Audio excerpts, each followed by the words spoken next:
우리는 종종 믿음이 좋으면 지치지 않을 것처럼 생각합니다. 기도를 많이 하면 낙심하지 않을 것 같고 하나님의 일을 열심히 하면 두려움도 없을 것 같습니다. 그러나 오늘 본문의 엘리야를 보면 그렇지 않습니다. 엘리야는 갈멜산에서 놀라운 승리를 경험했습니다. 바알 선지자들과 대결했고 하늘에서 불이 내려 제단의 제물을 사르는 하나님의 역사를 보았습니다. 백성들은 여호와 그는 하나님이시로다라고 고백했습니다.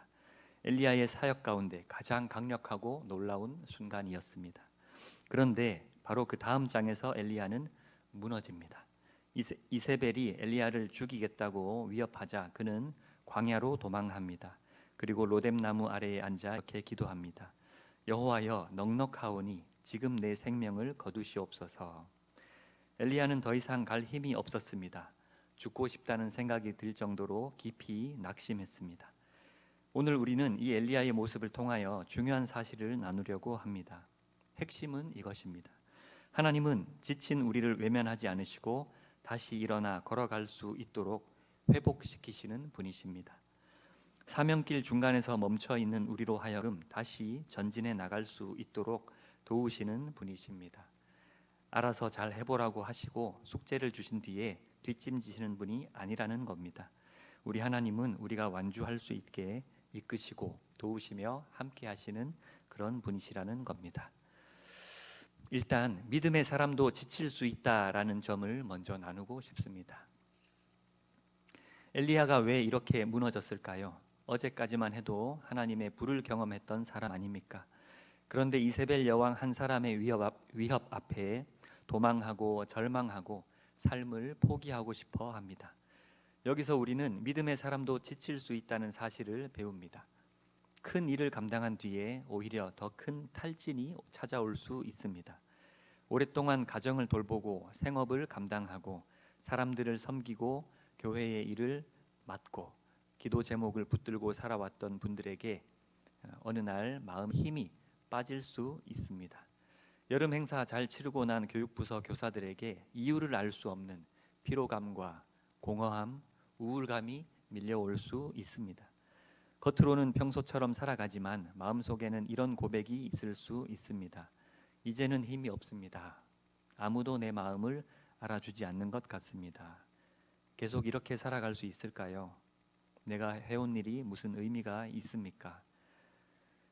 사랑하는 성도 여러분, 그런 마음이 찾아온다고 해서 믿음이 없는 것이 아닙니다. 엘리야도 지쳤습니다. 하나님의 종도 무너졌습니다. 중요한 것은 지쳤을 때 하나님에게서 멀어지지 않는 것입니다. 엘리야의 기도는 완전한 기도는 아니었습니다. 그러나 그는 하나님께 자신의 마음을 쏟아 놓았습니다. 여호와여 넉넉하오니라고 말했습니다. 지금까지 자기가 일한 것으로 충분하다는 것입니다. 이제 죽어도 여한이 없다고 자신의 수명과 자신의 사명의 분량을 판단하고 있는 것입니다. 감히 창조주 앞에, 주님 앞에 말입니다. 그만큼 하나님 앞에 솔직해졌습니다. 우리도 하나님께 그렇게 나아갈 수 있습니다. 믿음이 좋은 사람처럼 꾸미지 않아도 됩니다. 기도할 때에도 멋진 말로 포장하지 않아도 됩니다. 주님, 너무 힘듭니다. 주님, 제 마음이 무너집니다. 주님, 더는 어떻게 해야 할지 모르겠습니다. 이런 고백을 하나님께 올려드리면 됩니다. 하나님은 우리의 약함을 아십니다. 우리가 말하기도 전에 우리의 마음을 살펴 아시는 분이십니다. 하나님은 지친 종을 먼저 쉬게 하십니다. 엘리야는 로뎀나무 아래에 누워 잠이 들었습니다. 그런데 천사가 그를 어루만지며 말합니다. 일어나서 먹으라. 엘리야가 보니 머리맡에 숯불에 구운 떡과 한 병에 물이 있었습니다. 그는 먹고 마시고 다시 누웠습니다. 그러자 여호와의 천사가 두 번째 찾아와 다시 말합니다. 일어나 먹으라. 내가 갈 길을 다 가지 못할까 하노라. 참 놀라운 장면입니다. 하나님은 엘리야가 낙심했다고 꾸짖지 않으셨습니다. 갈멜산에서 그렇게 큰 기적 같은 역사를 보고도 왜 두려워하느냐라고 말씀하지 않으셨습니다. 하나님의 종이 왜 죽고 싶다고 말하느냐라고 정죄하지도 않으셨습니다. 하나님은 먼저 엘리야를 재우셨습니다. 그리고 먹이셨습니다. 떡과 물을 주셨습니다. 네, 쉬게 하셨습니다. 하나님은 우리의 영혼만 돌보시는 분이 아니라 우리의 지친 몸과 상한 마음까지 돌보시는 분이십니다. 때로는 우리가 더 기도하기 전에 쉬어야 할 때가 있습니다. 더 많은 일을 하기 전에 하나님의 공급을 받아야 할 때가 있습니다. 더 애써 버티기 전에 주님 앞에 잠시 멈추어야 할 때가 있습니다. 아무것도 하지 않아야 할 때가 있습니다. 방전이 되었으면 충전을 받아야 합니다. 우리 가운데 혹시 너무 오래 무리하며 살아온 분이 계십니까? 여름날 더위를 견디는 것도 힘든데 무리하고 계십니까? 몸이 보내는 신호를 무시하지 마십시오. 마음의 아픔을 믿음 없다고 감추지 마십시오. 하나님께서 주시는 쉼을 받으십시오. 물론 쉰다는 것은 책임을 버리거나 사명을 포기하는 것은 아닙니다. 쉼은 하나님 없이 내 힘으로 살아가려 했던 자리에서 내려오는 것입니다. 더 이상 가지 않는 것입니다. 하나님 주시는 힘이 없이는 한 발짝도 더 가지 않는 것입니다. 주님, 저는 할 수 없습니다. 주님이 저를 붙드셔야 합니다. 주님이 공급해 주셔야 합니다. 라고 고백하는 믿음의 자리가 쉼의 자리입니다. 예수님께서도 수고하고 무거운 짐진 자들에게 내게로 오라라고 말씀하셨습니다. 주님은 더 열심히 하라라고 말씀하지 않으십니다. 내게로 오라, 내가 너희를 쉬게 하리라라고 먼저 말씀하십니다. 오늘 예배 가운데 주님이 우리에게도 말씀하십니다. 일어나 먹으라. 내가 너를 위해 준비한 은혜를 받으라. 내가 주는 말씀을 먹으라. 내가 주는 생수를 마시라. 성도 여러분, 우리가 살아갈 힘은 내 결심에서만 나오지 않습니다. 하나님의 말씀에서 나옵니다. 우리의 열심에서만 나오지 않습니다. 날마다 베푸시는 하나님의 은혜에서 나옵니다. 하나님은 우리를 다시 길로 보내십니다. 하나님은 엘리야를 쉬게 하셨지만 그 자리에만 머물게 하지는 않으셨습니다. 8절은 이렇게 말씀합니다. 이에 일어나 먹고 마시고 그 음식물의 힘을 의지하여 40주 40야를 가서 하나님의 산 호렙에 이르니라. 아멘. 엘리야는 하나님의 음식으로 힘을 얻어 다시 걸었습니다.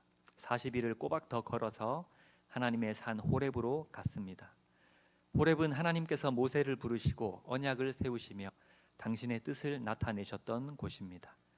엘리야에게 필요한 것은 단순히 피곤을 푸는 것만이 아니었습니다. 그는 다시 하나님을 만나야 했습니다. 자신의 두려움보다 크신 하나님, 자신의 실패보다 신실하신 하나님, 자신의 외로움 중에도 함께 일해주고 계시는 하나님을 다시 만나야 했습니다. 우리의 회복도 마찬가지입니다. 잠시 쉬는 것으로 끝나서는 안 됩니다. 하나님의 말씀 앞으로 돌아가야 합니다. 기도의 자리로 돌아가야 합니다. 예배의 자리로 돌아가야 합니다. 그리고 하나님께서 다시 맡기시는 오늘의 길을 걸어가야 합니다. 우리의 사명길이 어디까지인지는 천국 갈 그날까지 아무도 모릅니다. 오직 하나님만이 아십니다. 하나님은 엘리야에게 네가 갈 길을 다 가지 못할까 하노라라고 말씀하셨습니다. 이 말씀은 책망이 아니라 사랑의 말씀입니다. 엘리야야, 네 길은 아직 끝나지 않았다. 내가 너를 포기하지 않았다. 내가 너에게 맡긴 일이 남아 있다. 그러니 내가 주는 힘으로 다시 걸어가라. 어쩌면 오늘 이 말씀을 꼭 들어야 하는 분이 계실지 모릅니다. 이제 다 끝났다고 생각하셨습니까? 더 이상 좋은 상황은 없을 것이라 생각하셨습니까? 최선을 다했고 한계에 부딪혀 봤다고 내가 할 수 있는 일은 더 이상 아무것도 없다고 느끼십니까? 더 이상은 못하겠다고 느끼십니까? 지난날 하나님께 쓰임 받았는지 못 받았는지 모르겠지만 그 열심히 했던 것을 혹시 후회하고 계십니까? 뒷일은 생각해 보지도 못하고 순수한 열정으로 뛰어들었던 자신이 혹시 원망스러우십니까? 자꾸 자책하는 마음이 들고 사람들의 평가가 두렵고 불안하십니까? 그러나 주님은 이렇게 말씀하십니다. 잘했다, 고맙다, 괜찮다. 그렇게 자라가는 것이다. 너의 길은 아직 끝나지 않았다. 내가 너를 포기하지 않았으니 좀 더 순종해 다오. 네가 알지 못하는 자리에서도 나는 일하고 있으니 염려하지 마라. 내 은혜를 먹고 내 말씀을 붙들고 다시 걸어가자. 내가 열어주는 길로 다시 나아가자. 엘리야는 자신의 눈에는 혼자 남은 것처럼 보였습니다. 그러나 하나님은 이스라엘 가운데 바알에게 무릎 꿇지 않은 7천 명을 남겨두고 계셨습니다. 엘리야가 보지 못했던 하나님의 백성이 있었고 엘리야가 다 알지 못했던 하나님의 역사가 있었습니다. 더 이상 엘리야의 최선이 중요한 것이 아니게 된 것입니다. 하나님의 최선이라는 것이 있었기 때문입니다. 엘리야도 하나님의 최선 안에 한 부분일 뿐이었기 때문입니다. 우리도 그렇습니다. 내가 다 한 것 같고 내가 무너지면 다 끝나는 것 같이 느낄 때가 있습니다. 내가 혼자인 것처럼 느낄 때가 있습니다. 기도해도 응답이 없는 것 같고 수고해도 열매가 없는 것 같고 내 마음을 알아주는 사람이 하나도 없는 것 같습니다. 그러나 하나님은 우리가 보지 못하는 곳에서도 일하고 계십니다. 하나님은 나 자신 말고도 이 세상 모든 것을 주관하시고 다스리실 수 있는 분이십니다. 하나님은 교회를 붙들고 계시고 가정을 붙들고 계시고 우리 자녀들을 붙들고 계십니다. 우리가 생활하는 삶의 모든 터전을 다 붙들고 계십니다. 우리의 삶을 인도하고 계십니다. 사랑하는 성도 여러분, 오늘 하나님은 지친 엘리야를 찾아오셨습니다. 그리고 우리에게도 찾아오십니다. 혹시 지쳐 계십니까? 주님께 숨기지 마십시오. 혹시 마음이 무너졌습니까? 주님 앞에 솔직히 내어 놓으십시오. 혹시 사명의 길을 더 갈 수 없다고 느끼십니까? 주님이 주시는 떡과 물, 곧 말씀과 은혜를 받으십시오. 하나님은 우리를 정죄하기 위해 찾아오시지 않습니다. 우리를 다시 살리시고 다시 일으키시고 다시 걸어가게 하시기 위해 찾아오십니다. 반드시 찾아오십니다. 남은 한 주도 우리의 힘이 아니라 하나님의 공급하시는 은혜를 의지하여 살아가시기를 바랍니다. 지친 마음에는 쉼을 주시고 약한 몸에는 강건함을 주시고 낙심한 영혼에는 새 소망을 주셔서 우리 모두가 주님과 함께 다시 걸어가는, 가던 길 계속해서 나아가는 복된 성도님들이 다 되시기를 우리 주 예수님의 이름으로 축원합니다.